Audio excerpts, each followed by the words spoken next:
paracha de Béchalach nous est raconté de quelle manière les béné Israël vont quitter l'Égypte et lorsqu'ils sont poursuivis par le pharaon, ils vont avoir ce miracle extraordinaire que la mer Rouge s'ouvre devant eux, ils vont pouvoir la traverser, la terre va être sèche à ce moment-là, et au moment où le dernier des béné Israël a terminé de traverser la mer, à ce moment-là, les eaux vont se refermer sur le pharaon et sur ses soldats pour les engloutir. Et donc c'est un miracle extraordinaire, mais avant de quitter l'Égypte, il y a un détail très important qui est mentionné dans notre paracha, c'est que Moshe Rabbeinu va aller chercher et récupérer le cercueil dans lequel se trouvent les ossements de Yosef Hatzadik. Et c'est mentionné dans notre paracha au tout début, au chapitre 13, verset 19, où il est dit Vaikar Moshe et Atmot Yosef imo. Moshe a pris les ossements de Yosef avec lui. Pour quelle raison? Parce que en fait, Yosef, étant donné qu'il était vice-roi d'Égypte, il savait que son corps ne pourrait pas être ramené pour être enterré en Eretz Israël. Et donc, il a fait jurer ses enfants de bien vouloir, au moment où ils seraient délivrés de la période d'esclavage d'Égypte, de prendre avec eux son cercueil pour le ramener et l'enterrer en Eretz Israël. Et c'est ce qui est mentionné dans notre verset, où il est dit Ki ashbea ishbia, car jurer, il a fait jurer. On voit ici déjà au niveau de la langue, de la terminologie, une répétition. Ed béné Israël, les enfants d'Israël, donc on parle de Yosef, les morts en disant, donc Yosef savait par prophétie qu'un jour ou l'autre, cet esclavage en Égypte allait se terminer, et donc il leur avait dit, Pakod ifkod Elohim etrem, délivrez, il vous délivrera Hachem de cette période d'esclavage, Veha'alitem et atzmotai mise itechem, et donc à ce moment-là, vous prendrez mes ossements et vous ferez monter mon cercueil en Eretz Israël. Et Bezrat Hashem, on va essayer d'expliquer pourquoi est-ce que dans ce verset-là, la Torah a employé ces répétitions, cette redondance des mots qui sont employés, où d'abord on dit que Yosef jurait, il a fait jurer, et qu'est-ce qu'il a dit pour faire jurer les béné Israël? Il leur a dit, pas code, if code, délivrez, il vous délivrera, en parlant d'Hachem et de la libération d'Égypte. Donc pourquoi est-ce qu'il y avait besoin d'utiliser cette répétition? Surtout qu'on sait que dans la Torah, chaque mot est compté, chaque mot est important, et s'il est mentionné, c'est que forcément, on a un enseignement à en tirer. Et pour cela, on va mentionner les paroles du Ben Ishraï dans son livre Benayahu Ben Yoyada sur la Torah, où en fait, il va nous expliquer qu'Akadosh Baruch Hu a deux manières de gérer le monde. D'une part, par ce qu'on va appeler la Midat Arachamim, c'est-à-dire la mesure de miséricorde, et également par, d'un autre côté, la Midat Adin, la mesure de rigueur, de justice divine. Et en fait, on voit que dans tout ce qui se passe dans le monde, parfois ça va être plus la Midat Arachamim qui va être utilisée, et parfois ça va plutôt être, lorsqu'il faut punir, etc., la Midat Adin. Et là, dans le cadre de la sortie d'Égypte, il va y avoir un fait important, c'est qu'en fait, Hachem va utiliser les deux Midot ensemble, puisque le but de la sortie d'Égypte, c'est de faire sortir les béné Israël et qu'il n'ait plus besoin de retourner dans cet exil de l'Égypte. Et d'ailleurs, comme c'est mentionné, qu'il y a un interdit mentionné dans la Torah de retourner en Égypte, de s'y installer, etc. Puisque en fait, le travail spirituel qui devait être accompli en Égypte a été totalement terminé, puisque c'est Hachem lui-même, comme on dit dans la Haggadah de Pessah, que c'est pas avec un envoyé, c'est Hachem lui-même qui va permettre de nous faire sortir d'Égypte. Donc à partir de là, c'est quelque chose qui va être complet. Et pour être complet, on ne peut pas utiliser seulement l'un des deux attributs, soit de rigueur, soit de miséricorde, séparément. Il faut donc les utiliser ensemble. Et donc en fait, si on retourne et qu'on étudie un peu plus de plus près les différents événements qu'il y a eu lors de la sortie d'Égypte, on voit qu'à chaque fois, ce sont les deux attributs ensemble qui vont être utilisés. Par exemple, au moment des 10 plaies, on pourrait croire que c'est seulement l'attribut de rigueur qui va être utilisé. Mais en fait, si on fait attention, on voit bien que ce sont seulement les Égyptiens qui vont être touchés, et les béné Israël, eux, au contraire, ils vont être totalement préservés des plaies. Et pendant toute cette période où les Égyptiens vont subir les plaies, les béné Israël, eux, vont pouvoir, au contraire, passer un petit moment pour pouvoir se remettre de leurs souffrances qu'ils ont vécues au cours de l'esclavage. Et on voit ça à chaque fois que lorsque les sauterelles vont venir, par exemple, elles vont s'attaquer aux champs des Égyptiens. mais pas à ceux des béné Israël. Lorsqu'on a la plaie de l'obscurité, c'est seulement pour les Égyptiens qui, eux, vont être dans une obscurité totale. Mais les béné Israël, on nous dit, Ve'aya or bemoshevotam. Les béné Israël, eux, vont avoir de la lumière dans leur maison. Et pareil, encore plus, bien évidemment, lorsqu'il s'agit de la plaie de la mort des premiers-nés, où ce sont seulement les premiers-nés égyptiens qui vont être touchés. Donc à chaque fois, on voit cette association des deux midot, des deux attributs divins de Rachamim et de Din. Également, lorsqu'on voit la traversée de la mer Rouge, on voit que la mer va s'ouvrir en deux, mais finalement, elle ne s'ouvre en deux que pour les béné Israël, donc qui vont pouvoir la traverser. Mais dès que le dernier d'entre eux a fini de traverser la mer, elle se referme. Et alors que cette mer s'était ouverte par la Midat Arachamim pour sauver les béné Israël, là on voit que c'est l'inverse, c'est la Midat Adin, l'eau va se refermer et va engloutir les soldats égyptiens. Et donc c'est la raison pour laquelle on dit le Ben Ishraï qu'à chaque fois qu'on va parler de la délivrance d'Égypte, on va toujours utiliser une répétition en utilisant à chaque fois deux termes différents pour montrer que l'un en fait fait allusion à la Midat Arachamim et l'autre fait allusion à la Midat Adin. Et cela en fait Yosef l'avait déjà vu en prophétie. C'est la raison pour laquelle lorsqu'il fait jurer ses enfants, il les fait jurer en disant Pakod, Ifkod, Elohim, Etrem. Hachem, délivré, il vous délivrera. Donc il y aura en fait ces deux attributs qui vont être associés ensemble.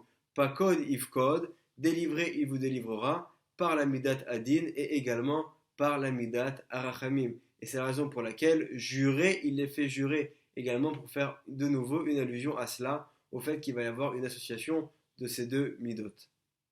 Et grâce à cette explication du Ben Ishraï, on va pouvoir également revenir des dizaines d'années en arrière et essayer de comprendre un peu mieux ce qui s'est passé avec Abraham. On sait que Abraham va faire avec Akadosh Baruch Hu ce qu'on appelle la Brit Ben Abetarim, l'alliance entre ce qu'on appelle entre les morceaux. C'est-à-dire qu'il va y avoir cette alliance qui va être faite entre Hachem et Abraham, où Hachem va annoncer à Abraham que sa descendance va être esclave en Égypte.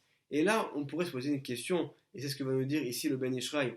On voit que lorsqu'on va annoncer à Abraham que la ville de Sédom et Amora vont être détruites, ces deux villes dans lesquelles il y avait en fait donc que des personnes qui étaient des Réchaïm, des mécréants, des gens qui avaient des comportements vraiment abominables, comme c'est rapporté dans le Midrash, on voit que là, Abraham va se tenir devant Hachem et va supplier que ces villes soient épargnées. Il va essayer de savoir, est-ce qu'il n'y a pas peut-être des gens qui sont intègres dans ces villes et par le mérite desquels on pourrait les sauver. Donc on voit qu'il va vraiment y avoir une discussion.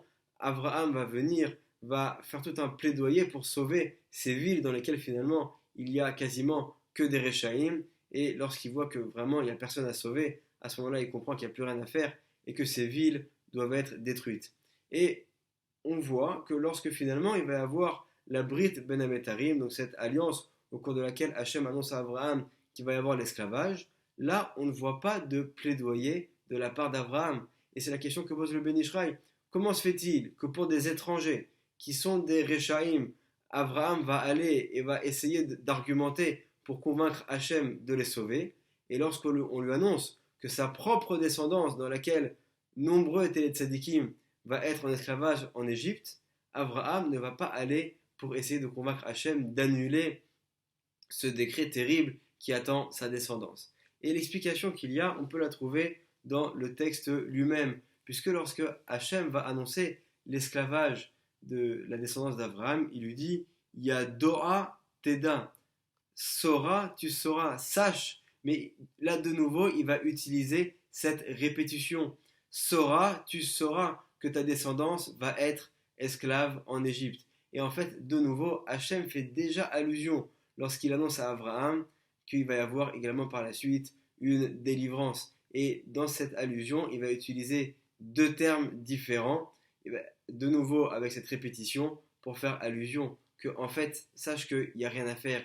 Contrairement au cas de Sodome et Amora, où c'était seulement la Midat Adin, la tribu de rigueur, qui a été utilisée pour les détruire, là, ce sont les deux Midot ensemble qui vont être utilisés. D'un côté, la Midat Arachamim et de l'autre, la Midat Adin. Donc, en fait, Abraham n'a pas besoin d'aller plaidoyer puisqu'il sait déjà que le rachamim, le chesed d'Hachem, est également présent dans cet esclavage, et que lorsque les Béné Israël vont être délivrés, ils vont être délivrés grâce à ces deux midot ensemble. Donc il n'y a pas besoin d'essayer de transformer la midat adin en midat arachamim, comme c'était le cas pour la destruction des villes de Sédom et Amora. Là, en fait, finalement, la délivrance est d'une certaine manière déjà là. Elle est déjà associée à la midat adin. C'est pas seulement la rigueur divine qui va être employée, mais c'est également ensemble la midat arachamim qui va être là pour pouvoir adoucir la rigueur divine. Grâce également à cette explication du Ben Ishraï, on va pouvoir comprendre un autre événement qui a eu lieu à la fin de la paracha de Shemot, lorsque Moshe et son frère Aaron vont pour la première fois parler à Pharaon et lui demander de libérer les Béné Israël. À ce moment-là, on voit que finalement, non seulement Pharaon va refuser, mais que également il va accentuer la souffrance et l'esclavage des Béné Israël. Et à ce moment-là, Moshe ne comprend pas. Il se tourne vers Hachem et lui dit: je ne comprends pas. Comment se fait-il que je suis allé pour parler à Pharaon en ton nom et que finalement, au lieu qu'il accepte de délivrer les Béné Israël, il va au contraire accentuer leur souffrance. Et là, qu'est-ce que va lui répondre Hachem? Pakod, pakadti etrem.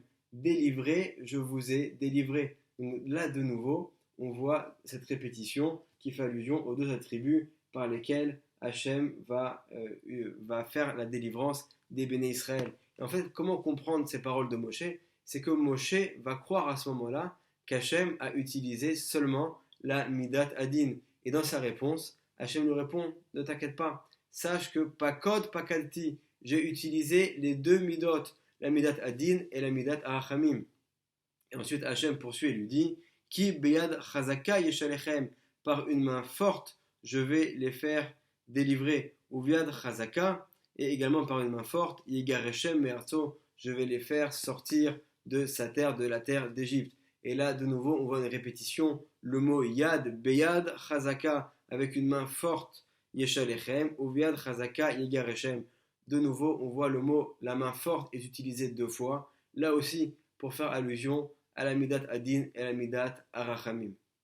Avec ces deux allusions, en fait, Hachem veut montrer à Moshe que cette délivrance d'Égypte va être une délivrance qui va être totale, qui ne sera pas suivie par un autre esclavage dans ce pays-là. Et à la base, s'il n'y avait pas eu les fautes des Béné Israël dans le désert avec la faute du veau d'or, on était parti pour directement sortir d'Égypte, arriver en quelques jours en Eretz Israël et directement avec Moshe Rabbeinu construire le Beth Amikdash et finalement terminer la réparation de ce monde.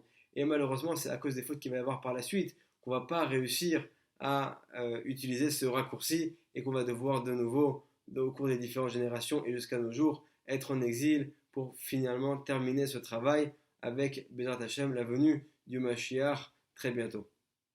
Cette double délivrance, d'un côté avec la miséricorde et de l'autre avec la rigueur divine, on l'a également en allusion tous les ans lorsqu'on fête la fête de Pessah, puisqu'on sait que l'essentiel de la fête de Pessah, c'est donc le Seder qu'on va accomplir le soir, la nuit. Mais également, on nous dit que cette nuit, c'est une nuit qui est très particulière, puisque c'est une nuit qui ressemble un petit peu au jour. Et d'un point de vue spirituel, si on pouvait avoir la vision qu'il faut, on pourrait voir que ce jour-là, directement, dès que la fête va rentrer, bien que ce soit la nuit, on a également des lumières divines qui correspondent au jour, qui vont venir nous éclairer à ce moment-là. Et c'est la raison pour laquelle le soir de Pessah, c'est le seul soir de l'année au cours duquel nous récitons le Hallel. Le Hallel qui habituellement est récité le matin, donc au moment où c'est le jour, là on va le réciter le soir. On voit également que dans la Haggadah elle-même, il y a de très nombreuses allusions au fait que finalement, cette nuit, elle est liée avec le jour,